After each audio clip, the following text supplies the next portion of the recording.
J'en vois plein des petits malins qui sont en train de faire leur migration Angular, migration NX, ce que tu veux, qui mettent en pause tous leurs projets de leur portfolio pour faire ça. Alors, why not? C'est clairement un des aspects techniques qui peut nous faire kiffer, ça nous ouvre d'autres portes, etc., etc. Clairement, ça apporte pas de valeur à ton application. Savoir migrer une application Angular me paraît pas être une compétence requise, surtout quand on est junior.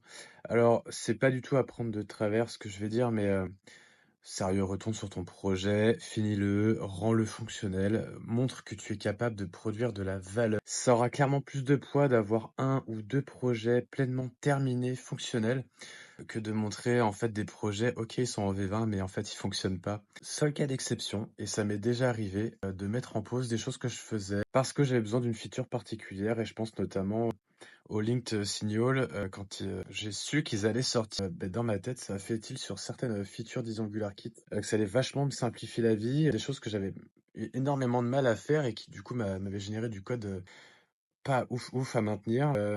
Toujours est-il que ce genre de cas est quand même assez rare et donc privilégie ce qui donne de la valeur parce qu'aujourd'hui je crois foncièrement que au vu du marché, se démarquer, ça passe par être capable de délivrer de la valeur plus qu'être capable de faire des montées de version.